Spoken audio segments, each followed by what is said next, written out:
ইস কি গরম, কি গরম দিছে আল্লাহ, কোনো জায়গায় ঠান্ডা নাই। ঠান্ডার মাই মইরা গেছে, গরমের মাই মরে নাই। ঠান্ডার মাই মইরা গেছে, গরমের মাই মরে নাই। মাইয়া দেখতে গেলে খাইতে কত কিছু দেয়, তোমায় দেখতে গেছি সামনে বিস্কুটাই না দেয়। তুমিও তো নেও নাই কিছু, খালি হাতেই গেছো। আমারে দেখিয়া মাত্র 100 টাকাই দিছো। 100 না তো কয়শো দিমু, বিস্কুট খাওয়াইছ। মাছ মাংস খাওয়াইলে না হয় দিতা আমার 100। আহারে শেষরা, কপাল তোমার ভালো দেখা পাইছ তুমি আমারে, আমি বিয়া না করিলে করতো না কেউ তোমারে। আমার চিন্তা না করিয়া নিজের চিন্তা করো না, আমি যদি যাইগে তোমার বউ কপালে জুটবো না। সব মেয়ে গো একই কথা, যাইলে গা আর পাইবা না, না গেলে তুই কেমনে বুঝবি পামু কি পামু না। তুই দেখ না একবার যায়া আমি কেমনে করি বিয়া, তুই দেখ না একবার যায়া আমি কেমনে করি বিয়া।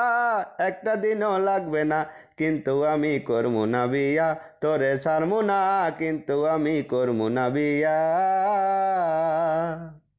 হ্যাঁ বউ, তুমি একটু হাজিয়ে গুজিয়ে থাকতারো না। তোমার ডকলক মোরই পছন্দ হয় না, তার মোর পোলার পছন্দ হইবে কেমনে? এখন কি হরমু? আমার পোলা লোক 11 দিন সোনো পাউডার দিয়ে বইয়ে থাকমু? ওরে মাতারি, বেড়া গো কন্ট্রোল করতেও জানা লাগে। বেড়া মানু রাস্তাঘাটে লাল নীল বাতি দেহে, অতে বেড়া গো চোখ ঠিক থাকে।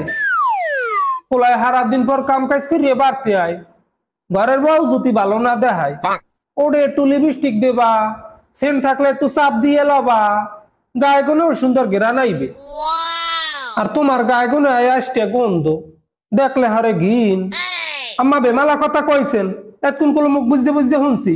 আমার পোলারে একদিনও কইছেন একটু স্মার্ট হয়ে চলতে, কারণ মোর সহে স্বামীর একটু স্মার্ট আর সুন্দর দেখতে মোল্লায়। আমার পোলায় দিয়ে দেত্র একটা লঙ্গি আর পুরনো একটা গেঞ্জি গায়ে দিয়ে আপখাতে রক বান্ডান খারাই থাকে। ক্যাতকুলের গন্ধ শুনছি নাকি আগে একটা বউ আছে তোমার, মিছা কথা কয়া কেন বিয়া করলাই আমার। কোন শালায় কইছে তোমারে বউ আছে আমার, থাকলে কি আর খাচ্ছুন্নি বিয়া করতাম আবার। আমার চেহারাটার দিকে তাকাইলে মন রাইছে আমার বাপ মা আছে না, আমার বাপ মার উপরে কেস করে দেয় কেস। ছোটবেলায় মুখে একটু ক্রিম টিরিপ মাখবে না, হ্যাঁ মাহে না। এরপর জিব্বার মধ্যে একটু মধু দিবে না, হ্যাঁ দেয় না। চেহারাটা দিয়ে তো কারোর মন জয় করতে পারিই না। মিষ্টি মিষ্টি দুইটা কথা কইয়ে যে কারোর মন জয় করবো, হ্যাঁ পারি না। সারা দিন এত পরিশ্রম করো, তোমার এই কষ্ট আমি আর সহ্য করতে পারতেছি না। এটা তো আমার কর্তব্য শোনা, জানো সারাদিন এত পরিশ্রম করার পর তোমার মুখটা যখন দেখি না, সব কষ্ট দূর হয়ে যায়। আজ থেকে আমি সব ফালতু খরচ বন্ধ করে দেব, প্রতিদিন আর মেকআপ করব না। খবরদার, আমি সব কষ্ট সহ্য করতে পারবো কিন্তু মেকআপ ছাড়া তোমাকে সহ্য করতে পারবো না।